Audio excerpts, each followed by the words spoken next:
Hi, my name is Luna, and welcome to the first episode of Story Ramble, the podcast where we talk about all things storytelling. You know what really bugs me? The fact that all of YouTube is documentaries. We are so ingratiated into watching documentaries on YouTube that no one can even tell.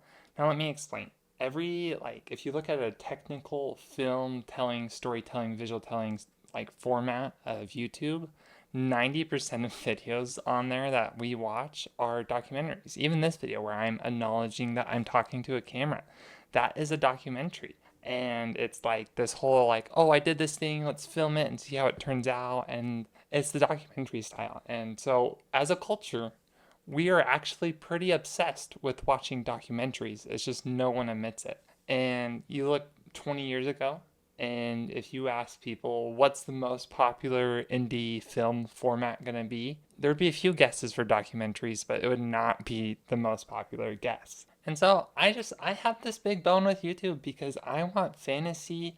I want real life fun stories. I know I said real life, but not like in real life. Yeah, you know what I mean.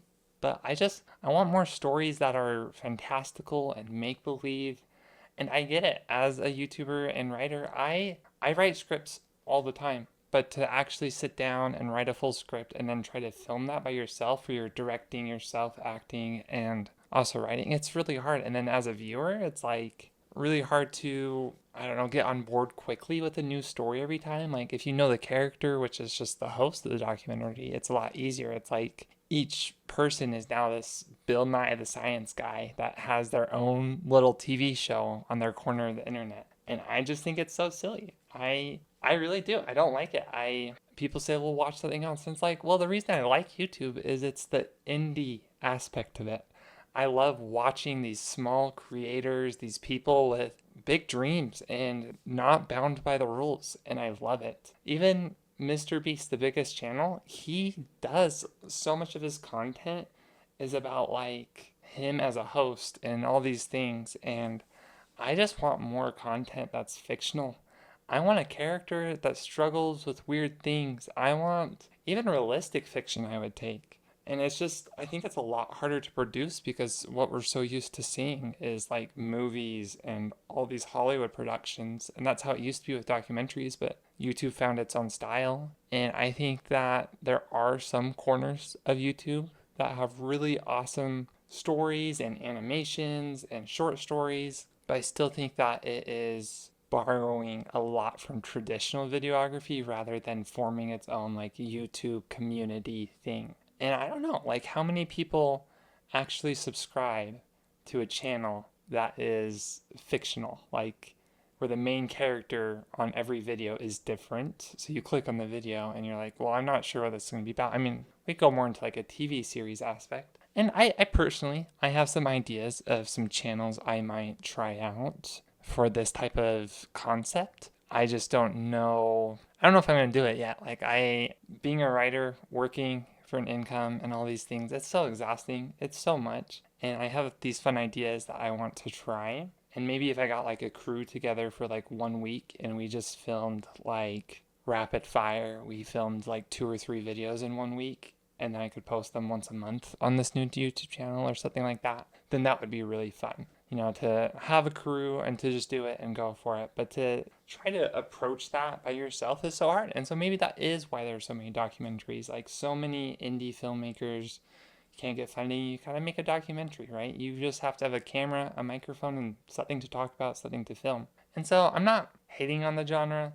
I just wish that I got more exposure to magic on YouTube. And there are some great video essays about magic and exploring magic, but I just want to experience it raw. I don't want to just talk about it. I want to experience it. I want to get transported. And I think that's just a huge aspect or a huge corner of YouTube that is missing. And it feels weird to me. It feels like something's been ripped out. I am a fantasy nerd through and through. I read books so much, and the fact that I don't have this indie exposure on YouTube is sad. It's sad to me.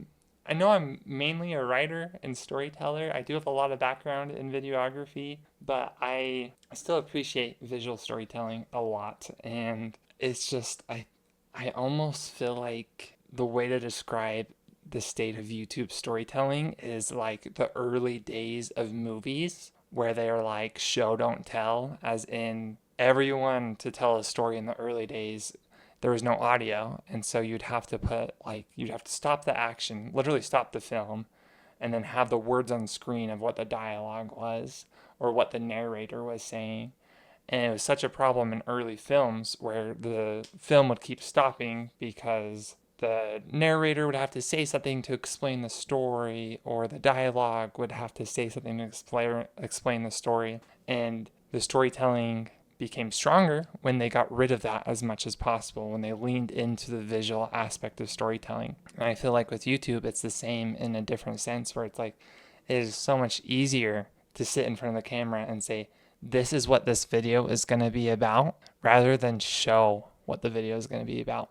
But then at the same time, there's two concepts at war here. There's the great concept of production versus creativity and originality. And then there's the great concept of competition. One, when we are pressured to produce, when creatives are pressured to produce, the content goes less creative. When the focus becomes on production rather than quality, that's when things take a downhill. I mean, look at Pixar. When Pixar joined, Pixar was like every movie that came out for 10 years was amazing.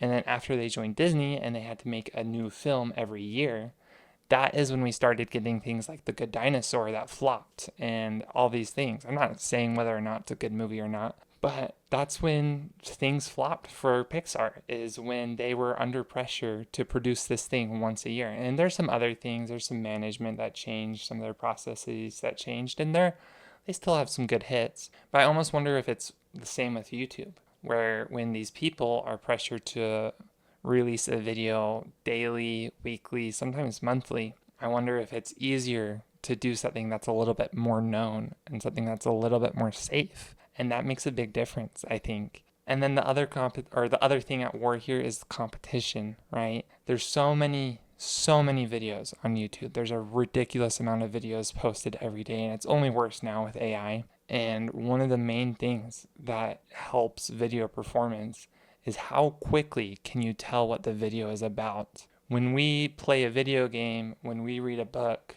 I think there's this kind of, or even see a movie, there's kind of this like idea of like, okay, I'm going to sit down with this movie. I know what genre the movie is based off like what I've heard other people say about it, or even how it's published. You know, they have like the little tags on what it is. But in YouTube, there isn't like a tag that says, hey, this is a documentary, this is this. It's not organized like that. It's organized by what will people stay watching the longest. And I know when I finish watching a movie, I want to get up. I want to go live life, you know, and maybe that doesn't do well in the algorithm. Or maybe it's just that these bigger concepts are harder to front load and express what it is quickly. It's a very fun thought experiment. It matters because it's fun thinking about it. It's like a storytelling puzzle. How could this be changed? I think it's very fun to think about. I love thinking about like, oh, if I was this, what would I do? Would I like become a fictional documentary like channel where like the character on screen that's talking to the camera is not myself, I'm playing a character talking to the camera? And then I don't know, there's some fun ideas there where like you could have a few other people show up in the film. You could even dress up as them and they'd be like, who are you talking to? And they're like, what do you mean? I'm filming a YouTube video. And they're like, what?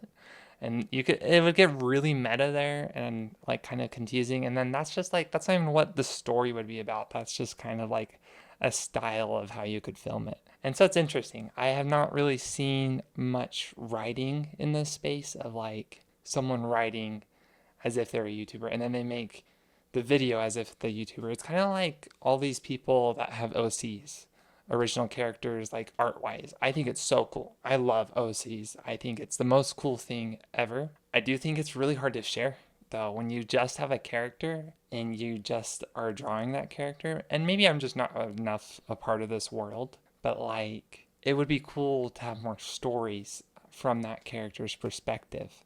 Or like if someone had an OC that had a YouTube channel and they made content for it, but that would be so hard because animation and drawing, and all the animation that we see, that like Jaden Animations, Odd Ones Out, some of the other ones that are really big, they're more of this like nature of, oh, it's an animated video of me telling a story. And we don't really see like an animated video of a character telling a fictional story, not very often. We do see some like random stick fights or things like that that my nephews absolutely love.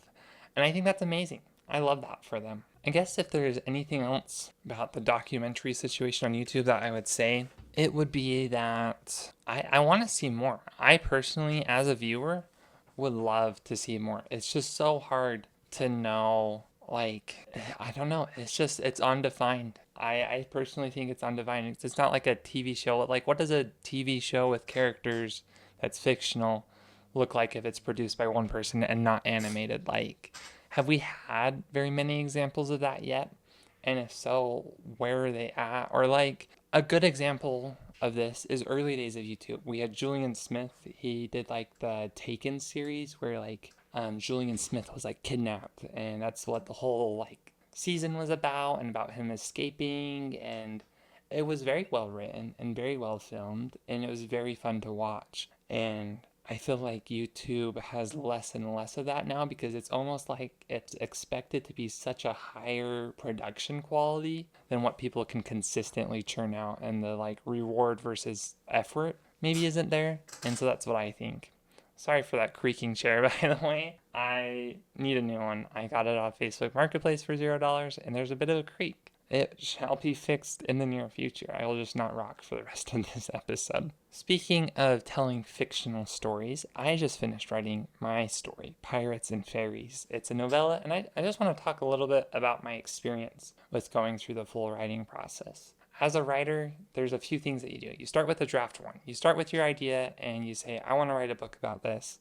And a book takes a long time to write. To read a book, it takes sometimes, let's say, it's 3 times 4. It takes about 12 hours to read kind of an average size book. That is a big piece of content. Like, if you thought about making a 2-hour to 3-hour video on your own, that would be insane. Especially if it was storytelling, there's different scenes, and just keeping it all straight in your head would be really difficult. And so yes, writing a book is really difficult, and I've done it. I love it.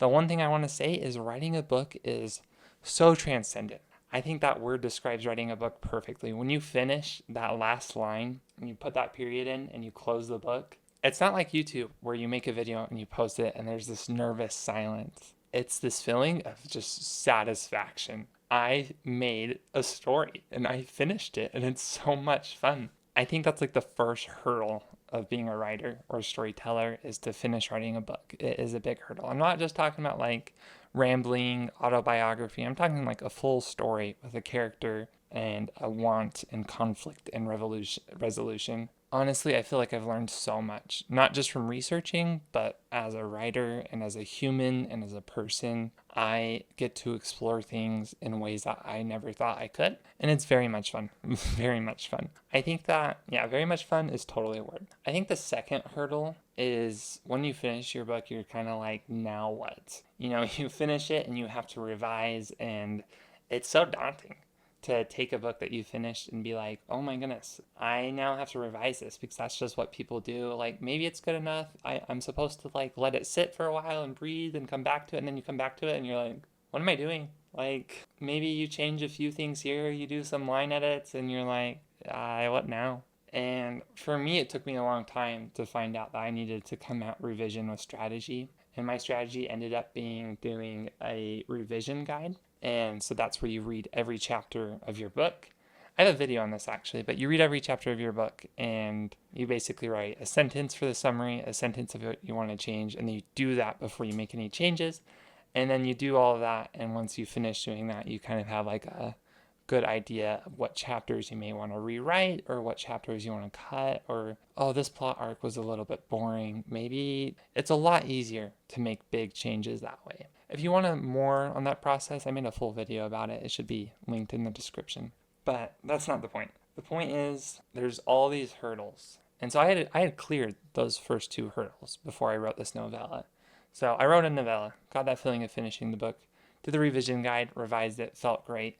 Even sent it out to beta readers and did some revisions based off their notes. And I had gotten this far before. This was like, oh, okay, this is like the farthest I've gotten, draft 3. Like, I've gotten to a few draft 3s before. And I am going to get those published at some point. But then draft 4, this is where things get tricky. Draft 3 is like, okay, this is kind of the farthest I can take this on my own. I need to send this to an editor to get published. Or if you're doing self-publishing like I am with a novella, since it's a novella, I got a friend that was an editor and hired her, and she did a fantastic job. And so I got my book back, and it's so discouraging to get this book back that you've already put so much effort in. And I don't know, it's tempting. When you finish that first draft, you feel like you're done, but honestly, you're probably only 50% of the way there. And that's just how it is, but it's okay. It's okay. You get your book back, and the feeling of just seeing a mountain of comments and highlights and something that says run-on sentence, and you're like, what? And then you see it, and you're like, how did I not notice that? I thought I revised this. Or these typos or these spelling errors, and you're like, I thought I fixed all these, and there's still more. Like, you almost feel a little bit silly and down on yourself for a second, but then you get into it. And I personally fluctuate between two emotions when I'm revising. I fluctuate between like, oh, it feels so good to finally be making this project the very best it can be. Or the other emotion that I fluctuate between is like, I can't write. It's never going to be good enough. Any sentence can always be better. I actually talked to my English teacher about that, and she's like, yeah, there is a level of perfectionism that you got to watch out for, because you don't want to be writing the same project for your whole life. And because writing is subjective, you can endlessly revise one sentence to make it more and more and more and more better. I know more better is a really good grammatical word, but stick with me. So when you're revising, it's just this endless like tug of war between those two emotions. But personally, the novella, it was about 23,000 words, which is like 100 or so pages, and that took me about 10 and a half hours to do the revision that my editor had for me. And so that revision took about 10 and a half hours. It was a lot of work, and it was a lot of fun though. When I finished it, it felt amazing. And then here's the thing you do. As a writer, you need to wait another 2 to 3 days, and you need to do one last look over, because I promise you, you will find at least like another 100 typos. So after this 10 hours and a few days of taking a break, I went back to it. I probably revised it for another 3 hours. And I feel like that fifth draft, drafts 5 or 6, I feel like is where you can start to publish. That fifth draft is, I think it's fine to do that revision while you're formatting the book for print, if that makes sense. You'll just find a lot of things as you're formatting, and you just go through and fix them and edit. And it was a good workflow to like kind of go back and forth between formatting, and I lie if I said it only took me 3 or 4 hours. It took me like 5 hours to do that last pass of formatting and finding more stuff to fix and editing. And this is only a novella. This is only 23,000 words. I can write that in a month, but I mean, I didn't. I planned it out really well, and I kept going. And so I think it's just interesting, the process of writing, and how these different hurdles feel so hard the first time. I remember in 2017 thinking I would never finish a book, and then it wasn't until 2021. Is that how long it was? It wasn't until 2021 that I finished my first book. And then now, only 5 years later, I have finished 2 to 3 more books. I finished 2 more books, and then I have one more that's at 75,000 words that's about to be finished. And so I'm getting a lot faster at writing and finishing books, and I feel like that's the same with revising, is I'm going to get so much faster at revising. And I wish that like I had a high school experience where I had 4 years of like learning how to write a book, learning how to revise a book, and then graduating with those skills, or even a college scenario that's similar to that. But that doesn't exist. The world is not really made for that, and that's okay. And then it's just like, it can be so stressful, like the perfectionism, to feel like, oh, there's over 1 million books published every year now, especially with AI. And AI, like the pros of AI, the actual like zero typos type of thing, I mean, it's not great. I'm not going to say that I advocate for an AI story at all, but there are indications that that might be something that humans actually don't mind as much as we think. if we don't know if it's AI or not. I think for a lot of people, if you discovered if a book was written by a robot, you wouldn't want to read it anymore. And so I don't think storytelling is going anywhere. I don't want to get into that. It just feels like it needs to be mentioned. But you get into this part where you finish your book and you're like, that perfectionism starts to creep in and you're like, is it good enough? There's a million books published every year. And I'm about to publish mine and it's terrifying. I'm going to do a lot of marketing. I'm going to do what I can. I'm going to let it fly. But I really enjoy this book. If I picked up this book and read it, I would love it. And I feel like that's the point that you need to get to with your book, is where when you pick it up and you read it, you really like it.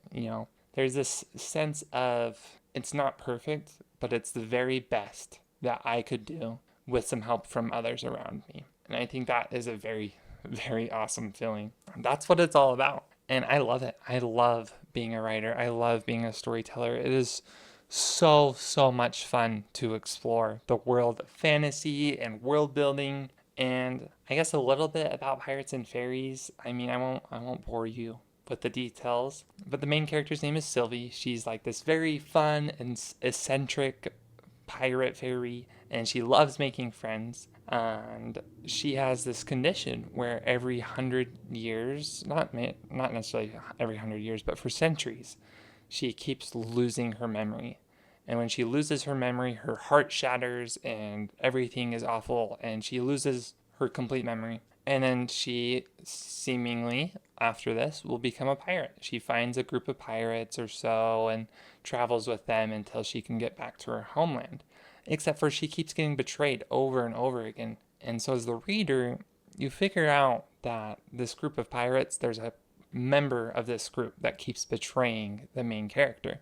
But the main character is seemingly oblivious to this. And then there's also the whole thing that the pirates are trying to accomplish, which is actually really noble and heroic. And the main character participates in that. And so there's this little bit of like confusion and mystery of like who is the betrayer, plus the whole like intrigue with the story and the quest. And it's a lot of fun. I had a lot of fun writing it, and it was a lot of fun to dig into those emotions, and I just loved it. The book started out from a writing exercise, which was just really cool. I think that everyone should write a book. It was so much fun. I think there's so many fun characters, and I just love it.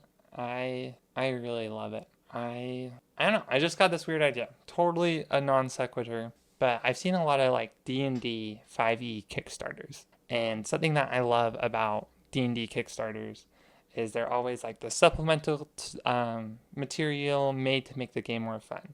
I even tried to start making one, and I made one like D&D homebrew class, but the amount of effort that took was like so much. It was like over 30 hours, and you can't do a Kickstarter with just one class. You need at least two, I think, for it to be worthwhile for people.